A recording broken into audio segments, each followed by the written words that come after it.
मैं प्रणाम करता हूं यहाँ के रहवासियों को, महाकौशल के रहवासियों। लोकतंत्र में जो जीता वो सिकंदर। अगर वो जीते, जनता ने उन पर भरोसा किया, तो कांग्रेस पार्टी ने लोकतंत्र की उस भावना को सर माथे पे ली। मैं फिर से आदरणीय मुख्यमंत्री जी, 1 महीना 2 दिन 32 दिन हो गए हैं। रामायण और गीता जैसे वचन पत्र में से एक भी शब्द, एक भी अक्षर का आपने पालन नहीं किया है। मध्य प्रदेश के मुख्यमंत्री डॉक्टर मोहन यादव को चुनावी वादे निभाने की चुनौती दी है। जीतू पटवारी ने कहा कि जनवरी का माह मुख्यमंत्री का है, लेकिन उसके बाद पूरा समय विपक्ष का होगा। पीसीसी चीफ जीतू पटवारी ने मुख्यमंत्री को चेतावनी देते हुए कहा कि वो भाजपा के घोषणा पत्र में किए गए वादे निभाए, वरना फरवरी से कांग्रेस हर विधानसभा क्षेत्र में सड़कों पर उतरकर विरोध जताएगी। जीतू पटवारी से खास बातचीत की हमारे संवाददाता विजेंद्र पांडे ने। देखिए ये खास रिपोर्ट। अब आप संभाल रहे हैं, लोकसभा का चुनाव सामने है, समीक्षाएं आप लोगों ने की है। सबसे पहले तो मैं लोकतंत्र के चौथे स्तंभ हमारे मीडिया जगत का खूब स्वागत करता हूं, सत्कार करता हूं और साधुवाद करता हूं। 2-3 दिन पहले जबलपुर में हमारी सरकार ने कैबिनेट की, मध्य प्रदेश की सरकार ने कैबिनेट की। विभागों के बंटवारे के बाद पहली कैबिनेट थी। उसी दिन अखबार में एक और खबर आई, मीडिया जगत ने एक और खबर प्रसारित की कि मध्य प्रदेश की सरकार जनवरी से लेके मार्च तक 28,500 करोड़ रुपए कर्ज लेगी। 28,500 करोड़ रुपया, यानी लगभग 350 करोड़ रुपया कर्ज लेगी। आरबीआई के परिपत्र के माध्यम से देश को ये पता चला। पहले से हमारी सरकार कर्ज में है। सवाल ये है कि जब कैबिनेट हो रही थी तब हमें आशा थी कि हमारी सरकार ने जो बहनों को 3,000 रुपया देने की बातें कही, जो हमारी सरकार ने कहा कि कुछ हो जाए 3100 रुपये में धान खरीदा जाएगा। हमारी सरकार ने कहा, मध्य प्रदेश की सरकार ने कहा कि 2700 रुपये में गेहूं खरीदा जाएगा, 450 रुपये में गैस का सिलेंडर मिलेगा। और एक हमारे मुख्यमंत्री ने 3 दिवसीय विधानसभा के सत्र में उनकी जो घोषणा पत्र की कॉपी लहराई और कहा ये हमारे लिए गीता और रामायण है। तो गीता और रामायण के एक अक्षर का भी पालन क्यों नहीं किया हमारे मुख्यमंत्री जी ने इस कैबिनेट में? क्यों इस सरकार ने एक शब्द भी ऐसा नहीं बोला जिससे कि उस गीता और रामायण जैसे हमारे घोषणा पत्र, जिसको बता के चुनाव लड़के हमारी सरकार मध्य प्रदेश की सरकार बनी है। भारतीय जनता पार्टी पे लोगों ने भरोसा किया। क्या लॉजिक है इसका? मैं फिर से जबलपुर की इस पावन माटी से दुनिया और देश को संस्कार जिसने जबलपुर की इस माटी ने दिए, इतिहास में कई जगह स्वर्ण अक्षरों से जबलपुर और इस ढाणी का नाम आता है। मैं प्रणाम करता हूं यहाँ के रहवासियों को, महाकौशल के रहवासियों को। मैं आपने भारतीय जनता पार्टी को समर्थन दिया ज़्यादा तादाद में। लोकतंत्र में जो जीता वो सिकंदर। अगर वो जीते, जनता ने उन पर भरोसा किया, तो कांग्रेस पार्टी ने लोकतंत्र की उस भावना को सर माथे पे लिया। मैं फिर से आदरणीय मुख्यमंत्री जी, 1 महीना 2 दिन 32 दिन हो गए हैं। रामायण और गीता जैसे वचन पत्र में से एक भी शब्द, एक भी अक्षर का आपने पालन नहीं किया है। अनुरोध है आपसे, किसानों के साथ धोखा मत करो। जो धान की खरीदी चल रही है, महाकौशल में भी हो रही, पूरे मध्य प्रदेश में हो रही है, 3100 रुपये किसानों का दाम दो, अन्यथा हमने कहा है जनवरी आपकी है।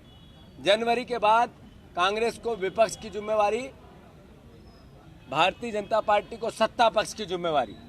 जनता ने कहा है आपको, हमें जनता की लड़ाई लड़ना है।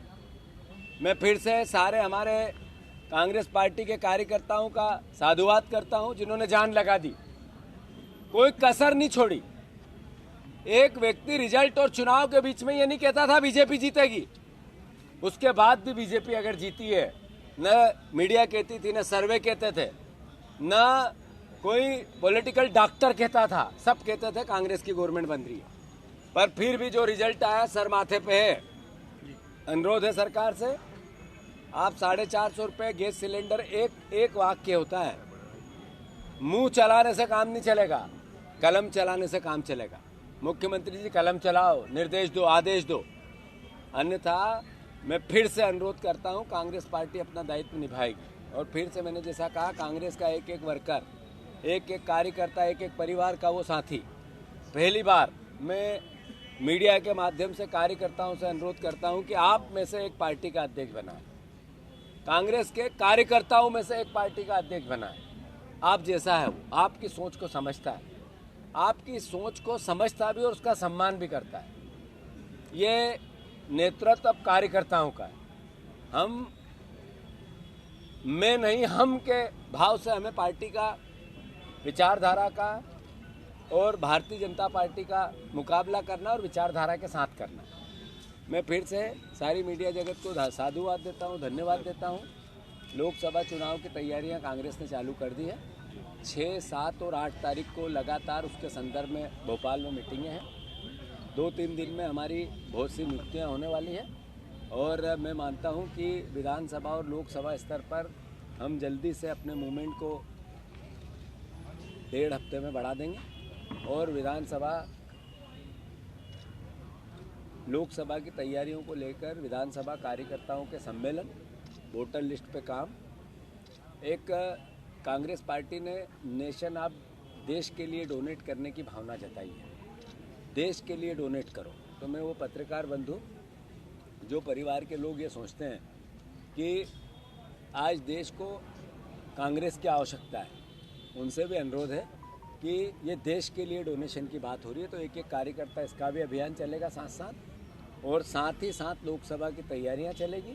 और कांग्रेस पार्टी ने जो कल दिल्ली में एक व्रत प्रोग्राम जारी किया है भारत जोड़ो न्याय यात्रा का, मैं मानता हूं वो मध्य प्रदेश में लगभग 9 जिलों में रहेगी, कई 22-23 विधानसभाओं में जाएगी, लोकसभाओं में भी 5 जाएगी। लाखों लाख कार्यकर्ता और आम जन से राहुल जी बात करेंगे। मैं उस भावना, यात्रा का, सामाजिक असमानता, आर्थिक असमानता और राजनीतिक असमानता और लोकतंत्र पे से धीरे धीरे प्रश्न चिन्ह लगना, ईवीएम की बात आना, मैनिपुलेशन की बात आना, वोटर लिस्टों में मैनिपुलेशन होना, कर्मचारी वर्ग का दोहन करना राजनीतिक लाभ के लिए, चुनाव जीतने के लिए, साथ ही साथ जिस तरीके से सरकारी पैसे से वोट कैसे खरीदा जाता है, ये पहली बार मध्य प्रदेश में देखा और समझा गया। जिस तरीके से 3 महीने पहले योजनाएं लागू करना, सब्जबाग दिखाना और बाद में चुनाव के बाद उस पर एक शब्द भी नहीं बोलना, ये सब बातें मैं मानता हूं कि मध्य प्रदेश को उस तरह के निष्पक्ष लोकतंत्र की ओर नहीं लेके जाते हैं, देश को निष्पक्ष लोकतंत्र की ओर नहीं लेके जाते। तो फिर से कांग्रेस पार्टी पूरी ताकत से मैदान में है। कार्यकर्ताओं का चुनाव है, कार्यकर्ता चुनाव लड़ेंगे, कार्यकर्ता नेतृत्व करेंगे और कार्यकर्ता परिवार एकजुट रहेंगे। मुख्यमंत्री ये कह रहे हैं कि भगवान राम से जुड़े हुए जो स्थल हैं मध्य प्रदेश के, उन्हें विकसित किया जाएगा। राम वनगमन पथ की भी बात इसी सरकार ने की थी, क्या कहेंगे? क्या बुरा है? एक सरकार अगर ये दायित्व निभाती है, ये देश धार्मिक सद्भावनाओं का देश है। ये धरती प्राचीन भारत से मानवता की रक्षा की धरती रही है। अलग अलग धर्मों में अलग अलग पीर और पैगंबर हुए। ईश्वर आराध्य तुल कण कण में है राम, कृष्ण। ये ऐसे महापुरुष जिन्होंने ऐसे ईश्वर तुल्य एक भावना, जिसने संसार को एक नई दिशा और दशा दी है। मैं मानता हूँ प्राचीन भारत की महान परंपरा है, यहाँ के संतों की महान परंपरा है, यहाँ के धार्मिक स्थानों की महान परंपरा है। अगर ऐसा करते हैं तो स्वागत योग्य है। बीजेपी लोकसभा चुनाव के साथ ही मोदी की गारंटी की बात अब कर रही है। राम वनगमन पथ का भी ऐलान स्वागत योग्य है, क्या बुरा? हम ही ने राम गमन पथ का किया था, हम जब तक थे हमने किया। अगर वो उसको आगे बढ़ाना चाहते हैं, स्वागत योग्य है, पहले क्यों नहीं किया? विधानसभा बंद के क्यों साथ किया? अब लोकसभा इलेक्शंस के पहले भी मोदी की गारंटी का नारा बुलंद किया जा रहा है और 400 पार का भी एक आंकड़ा दे दिया गया है। देवेंद्र सिंह साहब का भी ट्वीट आ चुका, बयान भी सामने आ चुका। मेरी भावना इसमें ये है, मोदी की गारंटी थी 2 करोड़ रोजगार की, हर वर्ष मिला क्या? मोदी की गारंटी थी 15 लाख के टैक्स पे लोगों के, ईमानदार लोगों का पैसा आम जनता के में जाना चाहिए, एक नागरिक, मिला क्या? मोदी की गारंटी थी stand up India, startup India. Modi की गारंटी थी $5 ट्रिलियन की अर्थव्यवस्था। मोदी की गारंटी थी ये लाडली बहना में 3,000 रुपया। मोदी की गारंटी थी 3100 रुपया धान का मूल्य। मोदी की गारंटी थी 2600-2700 रुपया गेहूं का मूल्य। मोदी की गारंटी थी 2 लाख नौकरियां अभी चालू करनी थी। मोदी की गारंटी थी हर घर को रोजगार, 450 रुपये में गैस सिलेंडर, हजारों। एक भी चालू हुआ इस 1 महीने में? एक भी चालू हुआ इससे पहले 9 साल में हुआ? आप बताओ, मैं आपसे सवाल है मेरा, ये पत्रकारों से सवाल है। मैंने इतनी बातें कही है, मोदी की गारंटी थी कि नहीं थी? एक भी पूरी हुई क्या? आपके परिवार पे इससे असर आया क्या? किसी के परिवार पे इससे असर आया क्या? बातें थी उन भावनाओं की जिसमें समृद्धि आए, बातें थी उन भावनाओं की जिसमें रोजगार मिले, बातें थी उस भावनाओं की जिसमें आर्थिक और सामाजिक असमानता घटे। वो क्यों 10% लोगों के पास सारी संपत्ति जा रही है? क्यों गरीब होता जा रहा है? ये सवाल तो है। ये अगर इतनी बातें थी तो फिर क्यों आप लोग रोड पे या कहीं भी आंदोलन क्यों नहीं कर रहे? 4 महीने बाद तो चुनाव है। ऐसा है कि अच्छा लोकतंत्र अच्छे विपक्ष के साथ चलता है और अच्छा विपक्ष अच्छी मीडिया के साथ चलता है। मीडिया जब तक विपक्ष को ताकत नहीं देगी, विपक्ष अपना काम ईमानदारी से नहीं कर सकता, ताकत से नहीं कर सकता। मीडिया का रोल भी उतना ही जरूरी है विपक्ष में जितना विपक्ष का है। तो कृपया करके साथ दो। संगठन में बड़ी सर्जरी करने जा रही है क्या कांग्रेस? सर्जरी करने जा रही है क्या?